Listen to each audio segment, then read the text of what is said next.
تصویر کا ایک رخ یہ ہے کہ پولیس والے اگر اپنا کام نہ کریں نا تو پھر جدید اسلحہ بھی کسی کام نہیں آتا۔ پولیس والے ہاتھ پر ہاتھ دھرے بیٹھے رہتے ہیں اور ٹارگٹ کلرز اپنا کام کر جاتے ہیں۔ لیکن تصویر کا ایک دوسرا رخ بھی ہے، اور وہ یہ کہ پولیس والے اگر کچھ کرنے کی ٹھان لیں نا تو پھر کسی مجرم کی کوئی مجال نہیں کہ وہ قانون کو چکمہ دے کر نکل جائے، جیسے کوہاٹ میں ہوا، جہاں چند پولیس اہلکاروں نے یہ ثابت کیا کہ وہ صرف توندیں بڑھانے کے لیے نہیں بلکہ کچھ کرنے کے لیے فورس میں شامل ہوئے۔ انہوں نے یونیورسٹی کے اغوا ہوئے ایک طالب علم کو نہ صرف آزاد کرایا بلکہ جان پر کھیل کر ملزمان کا پیچھا بھی کیا اور انہیں حوالات میں پہنچا دیا۔ یہ ہے پولیس کا اصل کام جو بر وقت ایک شہری کے کام آ گیا۔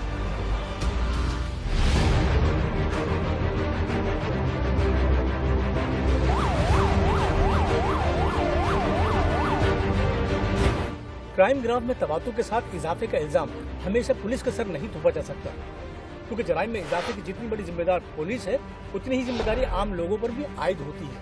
اور سچ یہ بھی ہے بعض اوقات لوگ مجرموں کو پکڑوانے میں دلچسپی نہیں لیتے اور یوں مجرم بچ نکلتے ہیں۔ تاہم کوہاٹ میں پیش آنے والا یہ واقعہ دوسرے واقعات سے بالکل مختلف ہے، کیونکہ یونیورسٹی کا طالب علم عاطف اللہ جب اغوا ہوا تو اس کے ساتھیوں نے ڈرنے کے بجائے بر وقت مقامی پولیس کو اطلاع دی۔ ہم سڑک پر جا رہے تھے تو انہوں نے زبردستی میرے اوپر جب پستول رکھی گاڑی میں ڈال دیا۔ میں نے کہا کہ کیا مانگ رہے ہو ہم سے، ہم کیا چاہتے ہیں؟ انہوں نے کہا کہ ہم آپ سے ڈالر مانگ رہے ہیں۔ پرس بھی چھین لی، لیپ ٹاپ بھی چھین لیا اور موبائل تو وہ بھی چھین لیا۔ پرچیاں بھیجنے، ہفتہ لینے اور لوگوں کو اغوا کرنے کی وارداتیں اب کسی ایک شہر کا مسئلہ نہیں، کیونکہ مجرموں نے بڑے کے بعد اب چھوٹے شہروں کا بھی رخ کر لیا ہے۔ تاہم بڑے اور چھوٹے شہروں میں ایک فرق واضح ہے اور وہ ہے پولیس کارکردگی، یعنی چھوٹے شہروں میں پولیس کی کارکردگی نسبتاً بہتر نظر آتی ہے، اور یہی وجہ ہے کہ اکثر ملزمان بھی قانون کی گرفت میں آ جاتے ہیں۔ اور عاطف اغوا کیس میں بھی کچھ ایسا ہی ہوا، جہاں متاثرین کی نشاندہی پر اہلکاروں نے اپنے گھر جانے کے بجائے ملزمان کا پیچھا کیا اور تمام داخلی و خارجی راستوں پر ناکے لگا کر سرچ آپریشن کیا۔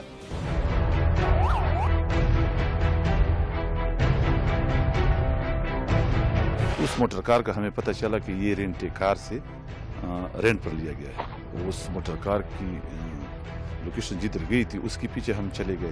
ہم نے ان کے گھروں پر چھاپے لگائے تو 2 ملزمان بمائے مغوی ہم نے رنگوں ہاتھ گرفتار کر۔ نور الامین ہے اور دوسرا جو ہے نا اسماعیل، یہ دونوں بندے اور ساتھ جو وائٹ کار تھی وہ بھی ہم نے جو ریکور کی ہوئی ہے۔ اس بات میں کوئی شک نہیں کہ ہر ملزم گرفتاری کے بعد خود کو فرشتہ ظاہر کرنے کی کوشش کرتا ہے اور جرم نہیں قبولتا، لیکن عاطف اغوا کیس میں یہ معاملہ بھی ذرا مختلف ہے۔ گرفتار ملزمان بتاتے ہیں کہ مغوی ان کے پاس تھا اور جس شخص نے مغوی کو ان کے پاس رکھوایا اس کو قرض دینا تھا، لہذا قرض دینے والے کی ناجائز بات ماننا ان کو زیادہ ہی مہنگی پڑی۔ بولا تھا ہم نے یہ بندہ پیسوں میں لایا ہے، اس کے اوپر ہمارا پیسہ ہے۔ میں نے تو ایک اغوا بھی نہیں کیا ہے، رشتہ دار کی وجہ سے میرے اس کے ساتھ تعلق ہوا ہے۔ ایک کا غریب نواز نام ہے، کہاں کا رہنے والا ہے؟ اور دروال بانڈا، اور ایک کا شابید نام ہے۔ بقایا کا نام پتہ نہیں ہے، ایسا دیکھا ہے میں نے۔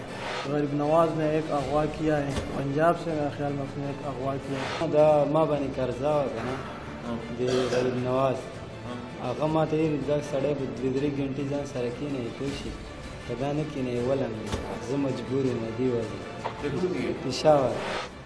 پولیس کی بروقت کارروائی کام تو آ گئی مگر معاملہ اب بھی اپنے انجام کو نہیں پہنچا، کیونکہ واردات کے مرکزی ملزمان غریب نواز اور شاہ عابد اب بھی فرار ہیں۔ عوام کی تعاون کے بغیر پولیس کوئی کام نہیں کر سکتی، خصوصاً ٹیررزم جو ہے یا اس طرح ہینس کرائم ہے۔ عوام ہم سے تعاون کرے، بر وقت انفارمیشن شیئر کرے تو انشاءاللہ ہم یقین دلاتے ہیں کہ پولیس جو ہے اپنی ذمہ داری پوری کرے۔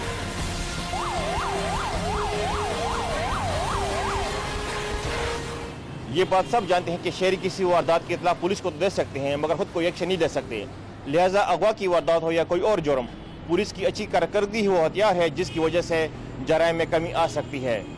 GFIR کے لیے کیمرہ ٹیم کے ساتھ یاسر شاہ کوہاٹ۔ کم عمری میں منزل کا تعین آسان نہیں ہوتا اور چھوٹے دماغ اکثر بڑے فیصلے نہیں کر پاتے اور نادانی میں کیے گئے فیصلے تباہی کا سبب بنتے ہیں، جیسے ثانیہ اور رخسانہ پر الزام لگ گیا ہے۔ اسی لیے کہتے ہیں بھلائی اسی میں ہے کہ بڑوں کی بات مان لی جائے۔ لیکن رمشا کے سر پر بھی محبت کا بھوت ایسا سوار تھا کہ اسے کچھ نظر نہیں آ رہا تھا اور اسے تو بڑے بھی چھوٹے نظر آنے لگے تھے۔ اس نے ایک جھٹکے میں نوید سے شادی کا فیصلہ کیا اور اس فیصلے کا نتیجہ تو ان نام نہاد لو میرجز سے بھی زیادہ برا نکلا۔ سسرال والوں کو محض 8 دن میں ہی رمشا کے کردار میں خامیاں نظر آنے لگی، اور جس کے ہاتھوں سے ابھی مہندی کا رنگ بھی نہیں اترا تھا، محبوب سے شوہر کے درجے پر ترقی پانے والے نے اسی کے خون سے ہاتھ رنگ لیے۔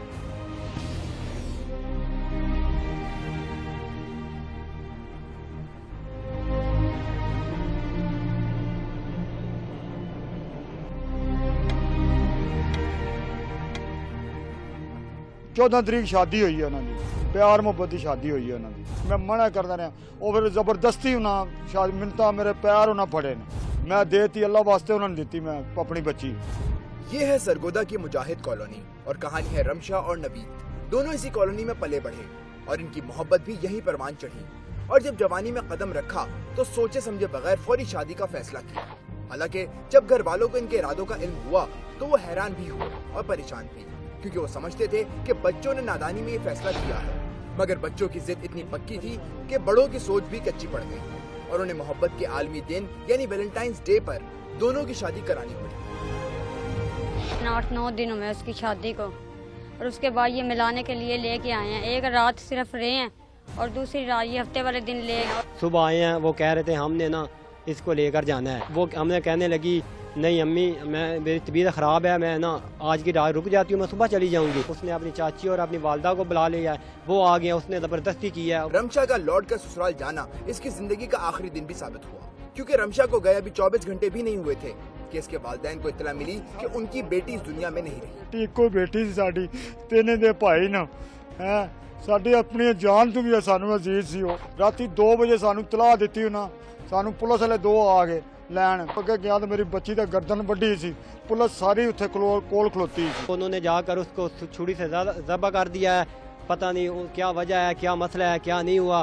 وہاں جا کر دیکھا تو لڑکی کی گردن کٹی ہوئی تھی، وہ سب لوگ گھر والے خوش تھے، ہنس رہے تھے، باتیں کر رہے تھے۔ پسند کی شادی کے اس بھیانک انجام کو لے کر گھر والوں سمیت علاقہ مکین بھی حیران تھے، اور کسی کو یقین نہیں آ رہا تھا کہ اچانک ایسا سانحہ بھی ہو سکتا ہے، جبکہ سب یہ جاننا چاہتے تھے کہ آخر ایسا ہوا کیوں۔ اسی دوران تحقیقات میں یہ بات بھی سامنے آئی کہ نوید کو رمشا پر شک تھا کہ وہ فون پر کسی سے بات کرتی ہے، اور اس بات کا بھی انکشاف ہوا کہ واردات کی رات بھی ملزم کا مقتولہ سے اسی معاملے پر جھگڑا ہوا تھا۔ حالانکہ فون پر بات کرنا کوئی بڑی بات یا کوئی جرم نہیں تھا کہ کسی کی جان لے لی جائے، مگر ملزم کہتا ہے کہ غصے میں اس نے یہ سنگین واردات کی اور اسے سزا ملنی چاہیے۔ میں نے قتل کیا۔ کس کو قتل کیا؟ اپنی بیوی کو، اس کے ناجائز سمبند سے باہر۔ ہمیں بچپن سے لے کے آج تک میں اس سے پیار کرتا ہوں، لیکن وہ رات کو اس نے کہا میں نے تیرے ساتھ نہیں رہنا، یہ وہ۔ میں نے اس سے پوچھا کیوں، کچھ اس نے باتیں کی تھی کہ میں فلانے لڑکے کے ساتھ ایسا پیار کرتی ہوں، یہ وہ، کہ میں نے پوری انسانیت کا قتل کیا۔ تو اس کے لیے سزا ملنی چاہیے؟ جی، کیا ملنی چاہیے؟ پھانسی ہو جائے۔ محمد نوید قریشی، اس نے اسے چھری کے پیدر پہ وار کر کے ذبح کر کے مرڈر کر دیا ہے۔ تو اس اطلاع پر کنسرن SHO فوری طور پر موقع پر گیا، جو کارروائی ضابطہ تھی وہ کی گئی، اور ان کے نوید کے خلاف اور اس کے بھائی کے خلاف 302 کی FIR درج کی گئی۔ پولیس نے مقدمہ درج کر کے ملزم کو گرفتار تو کیا، لیکن کئی سوالات ایسے ہیں جن کے جواب ابھی تک نہیں ملے، کیونکہ طویل محبت اور باہمی رضامندی کی اس شادی کے بھیانک انجام کے دیگر پہلوؤں پر غور ہی نہیں کیا گیا، اور کیس کی فائل آگے کرنے کے لیے پولیس نے صرف ملزم کے بیان کو ہی کافی سمجھا، حالانکہ ملزم نے شادی سے پہلے کبھی شک کا اظہار نہیں کیا تھا۔ اور ایک وجہ یہ بھی ہے کہ مقتولہ کے لواحقین پولیس کی کارکردگی سے مطمئن نہیں ہیں۔ کس وجہ تو میری بچی نو ماریا نے، کوئی مینوں وجہ دسن، کوئی گل دسن نہ، میری بچی نو کوئی قصور دسن میری بچی دا۔ مینوں انصاف چاہیے، مینوں کچھ نہیں چاہیے۔ پولیس اس ٹائم کوئی تعاون نہیں کر رہی میرے نال، الٹا انہوں نے پاسے جا رہی، غلط بیان نہیں دیتے جاندے ساڈے خلاف۔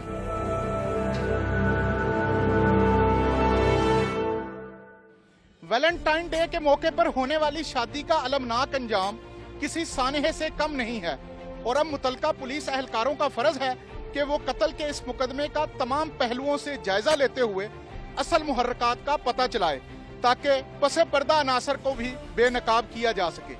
GO FIR کے لیے کیمرہ مین ظہیر خان کے ساتھ ملک محمد اصغر، سرگودا۔